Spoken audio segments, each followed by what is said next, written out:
నమస్కారం Kiran TV live ప్రేక్షకులకి స్వాగతం. నేను మీ గాయత్రి. ప్రస్తుతం మనతో పాటు ఉన్నారు money manifestation life coach, money coach విశ్వం విజయ్ గారు. వారితో మాట్లాడదాం. నమస్తే సార్. నమస్కారం అండి గాయత్రి గారు.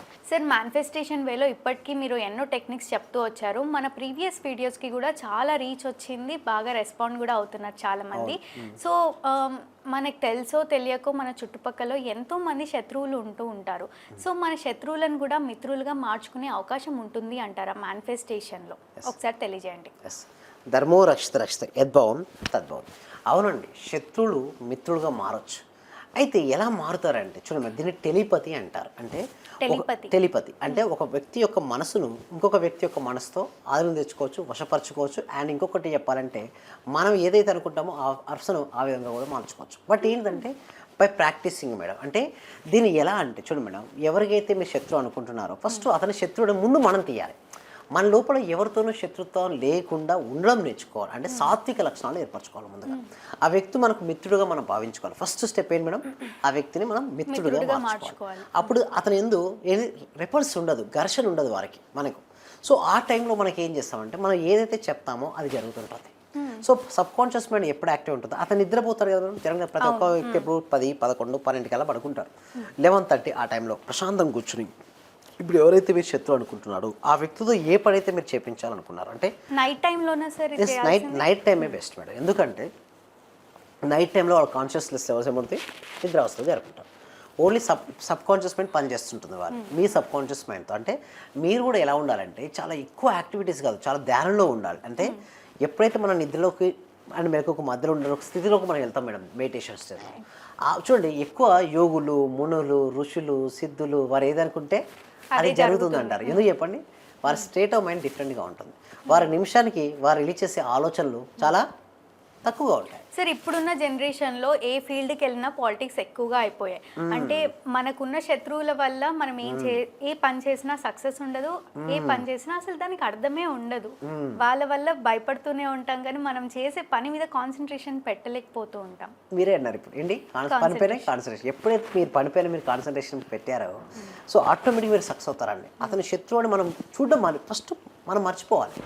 శత్రువు కూడా మిత్రుడు అవ్వాలని మనం కోరుకుంటే అవుతాడు మేడం. సో అతనికి అవసరం పడుతుంది. చూడండి, మీరు ఇక్కడ ఉన్నారు మేడం, ఇక్కడ నుంచి ఇక్కడ ఉన్నారు మేడం, శత్రుత్వంగా భావిస్తున్నారు. ఇక్కడ నుంచి మీరు ఇక్కడికి ఎదగాలి అయినప్పుడు ఇతనికి ఏమవుతుంది, ఇతను ఎదగాలంటే మీ అవసరం పడుతుంది. సో అతనికి అవసరం పడే విధంగా మీరు వెళ్ళాలి. కానీ అతను ఎప్పుడు ద్వేషించకూడదు. అంటే ఒకవేళ వారు ద్వేషించిన ఆ ద్వేషంను ద్వేషించకుండా ప్రేమించగలిగే శక్తి మీకు వచ్చిన రోజున అతనే మీకు దాసోహం అవుతాడు. అయితే ఒకటి మైండ్ సెట్ ఏంటంటే, మీరు ఎందాకన్నా చూసారా పనిపైన ఫోకస్ పెట్టట్లేదని. చాలా మంది ఏం చేస్తారంటే వీడు నా శత్రువు అని చెప్పేసి ఎంతసేపు అతని గురించి ఆలోచిస్తుంటారు. అలా ఆలోచించడం వల్ల శక్తి ఏమవుతుంది మేడం గాయత్రి గారు, తగ్గిపోతుంది. అంటే లక్ష్యం పైనే నీకు శ్రద్ధ ఉండాలి. నీకు పంచేంద్రియాలు, కళ్ళు, చెవులు, ముక్కు, నాలుక, చర్మం మొత్తం కూడా ఒకే లక్ష్యం పైన ఉండాలి. స్వామి వివేకానంద ఏమంటుంది తెలుసా గాయత్రి గారు, ఏదైనా ఒక లక్ష్యాన్ని ఎంచుకో, ఆ లక్ష్యంపై పూర్తి శ్రద్ధతో ఉండు. నీ నర్వ్ సిస్టంలో ప్రతి నరానికి, ప్రతి కణానికి, ప్రతి అణువుకు ఆ లక్ష్యం తప్పిస్తే వేరేది ఉండొద్దు.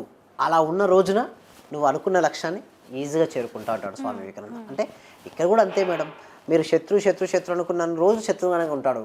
వాడి శత్రువుని ఎప్పుడైతే మీరు మిత్రుగా చూస్తూ మేబీ అతను పర్పస్ ఆఫ్ ద లైఫ్ నిన్ను ఏం చేస్తున్నా అంటే ఇండైరెక్ట్గా నీకు ముందుకెళ్ళే విధంగా సహాయపడుతున్నాడు. అతను నేను లోపాన్ని ఎత్తి చూపిస్తున్నాడు. మనం ఎప్పుడు కూడా ఎవరిని విమర్శించే వాళ్ళం కానీ శత్రువు చూడొద్దు. చాలా మిస్టేక్ ఏంటంటే శత్రువు చూస్తుంటారు, అలా ఉండొద్దు ఎప్పుడు నేచర్.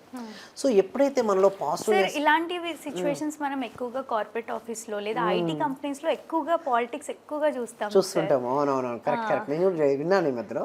బట్ నేను దాన్ని ఎలా హ్యాండిల్ చేయాలంటే ఒక టీమ్గా వర్క్ అవ్వచ్చు. చూడండి, ఐటీ కంపెనీస్లో టీం వర్క్ చేస్తుంటారు. ప్రతి ఒక్కరు కూడా ఏంటి టీం వర్క్ చేస్తుంటారు. ఒక టీంలో ఉన్న వ్యక్తికి మరో వ్యక్తికి నచ్చే శత్రువుగా చూస్తుంటారు. బట్ అలా చూడకుండా ఎప్పుడు కూడా టీం లీడర్ ఏంటంటే ఇద్దరి మధ్య శత్రుత్వం వచ్చినప్పుడు దాన్ని తీసేయాలి. సో కలుపుకొని పోవాలి. అలా కలుపుకొని పోయినప్పుడు టీం వర్క్తో ఒక పని చేయగలుగుతాం.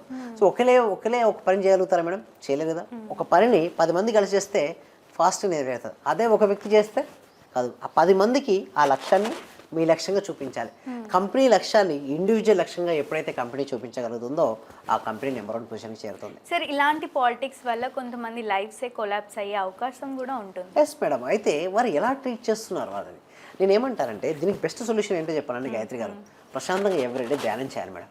మీరు ధ్యానం చేస్తే మీకు ఆరా ఉంటుంది కదా, మీ చుట్టుపక్కల ఆరా ఉంటుంది కదా, ఆరా సరి పెరుగుతుంది.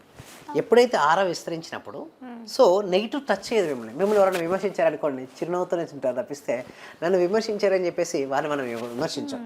సో అలా ఉన్న రోజున మీరు ఏదైతే అనుకుంటారు కదండి గాయత్రి గారు, అది ఫాస్ట్గా రియాలిటీకి వస్తుంది. ధ్యానం అంటే ఏ సమయంలో చేయమంటారు? ధ్యానం మీరు ఏ సమయంలో బెస్ట్ అంటే బెస్ట్ ఇస్ బ్రహ్మముహూర్తంలో బెస్ట్ అంటారు. ఇంకొకటి సూర్యోదయం సమయంలో కూడా చేస్తుంటారు. సూర్యాస్తమయం అంటే పనులు ఉన్నప్పుడు చేస్తామని చేయలేము మేడం. ఒక పని పక్కన పెట్టుకుని ధ్యానం చేయమంటే ఎవరైనా చేస్తారా?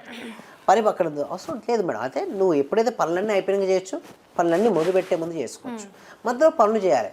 కేవలం ధ్యానం అంటే కళ్ళు మూసుకుని చేసుకునేది ధ్యానం కాదు మేడం. మీరు చేసే ప్రతి పనిలోనూ నిమగ్నం అయితే కూడా ఒక ధ్యానమే. అంటే ఎలా అంటే మైండ్ఫుల్నెస్ ఇస్తాను మేడం.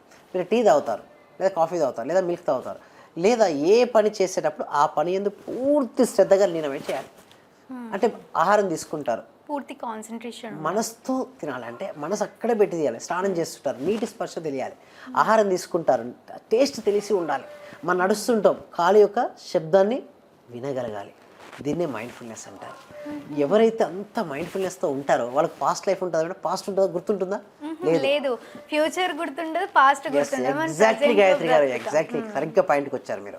ఎప్పుడైతే అది ఉంటారో అప్పుడు ఏమవుద్దంటే వాళ్ళ యొక్క శక్తి పెరిగి గత జన్మ యొక్క కర్మలు కరిగిపోతుంది. మైండ్ఫుల్నెస్ అసలు ఇది చెప్పారంటే బుద్ధుడు తీసుకొచ్చాడు. యాక్చువల్ బుద్ధుడికి ముందు కూడా గౌతమ బుద్ధుడి కంటే కూడా ఎంతో ఉంది. బట్ ఎక్కువ ప్రాచుర్యం ఉంది మాత్రం గౌతమ బుద్ధుని యొక్క ప్రిన్సిపల్స్. చాలా మంది అంటుంటారు ప్రజెంట్ లో బ్రతకాలి, ప్రజెంట్ లో బ్రతకాలి అని. కానీ అసలు ప్రజెంట్ లో బ్రతకడం అంటే ఏంటి అని మీరు చూపించారు. So definitely. కానీ ఎవరైతే ప్రజెంట్లో ఉంటే లా ఆఫ్ అట్రాక్షన్ పనిచేస్తుంది. ఇందాక అన్నారు కదా శత్రువులు మిత్రుడుగా మారాలంటే. ఒకసారి నిజంగా మంచి స్టోరీ మేడం. గౌతమ బుద్ధుని దగ్గరికి ఎందరో శత్రువులు ట్రై చేశారు, కానీ అతని దగ్గరికి వెళ్ళగానే అన్నీ వదిలేసి నమస్కారం. అప్పటిదాకా శత్రువే అతను, కానీ గౌతమ బుద్ధుని చూడగానే నమస్కారం. ఏం శత్రుత్వం, అతని యొక్క ఆరా పవర్ అంతే. మీరు రోజు ధ్యానం చేయండి, మీకు ఎవరైనా శత్రువు ఉంటారా? శత్రువు వచ్చి కూడా మీకు నమస్కారం పెడితే మీ అవసరంగా వచ్చి వెళ్ళిపోతారు. That is the power of positiveness madam. మీలో పాజిటివ్నెస్ ఎక్కువ ఉంటే ఎవరు శత్రువు ఉండరు. ఒకవేళ శత్రువు బయట ఉన్నా మీ దగ్గరికి వచ్చేసరికి మిత్రత్వంగా ఉండాల్సిందే, వేరే మార్గం ఉండదు. So that is the power of meditation and positive thinking అండి. తప్పకుండా సార్. మన శత్రువులను మిత్రులుగా మార్చుకునే సరైన పద్ధతి ఏంటి, మేనిఫెస్టేషన్ వేలో చేసుకోవాల్సిన పద్ధతి ఏంటి అని ఎంతో చక్కగా తెలియజేసినందుకు థ్యాంక్ యూ సార్. మీరు కొత్తగా ఏవో క్లాసెస్ కూడా స్టార్ట్ చేస్తున్నారు అని విన్నాము, ఏంటి సార్? ఎస్, మేనిఫెస్టేషన్ క్లాసెస్ అవంటే కొంతమందికి మనీ బ్లాక్స్ ఎక్కువ ఉంటాయి. ఆ మనీ బ్లాక్స్ ఎలా రిలీజ్ చేయాలి, కొంతమందికి రిలేషన్షిప్స్ సరిగ్గా ఉండవు, ఎలా బెటర్ రిలేషన్షిప్స్ ఎంచుకోవాలి, దానికోసం మేము ప్రాక్టీస్ క్లాసెస్ అని కనెక్ట్ చేస్తున్నాం. ఎస్పెషల్లీ మనీ అట్రాక్షన్ కోసం, డబ్బుని ఎలా సంపాదించవచ్చు, మైండ్ పవర్తో ట్రైనింగ్ ఇస్తున్నాం అండ్ ప్రూవ్ కూడా చేసేసాం. సో వీటన్నిటి అద్భుతమైన రిజల్ట్స్ అనేది వారికి రావడం జరుగుతుంది. సో ఎవరికైనా ఇంట్రెస్ట్ ఉంటే మాత్రం డిస్ప్లే అవుతున్న నెంబర్కి కాల్ చేసి వారు వెంటనే రిజిస్ట్రేషన్ చేసుకోవచ్చు. డెఫినెట్గా sir. Thank you so much. Thank you so much అండి గాయత్రి గారు.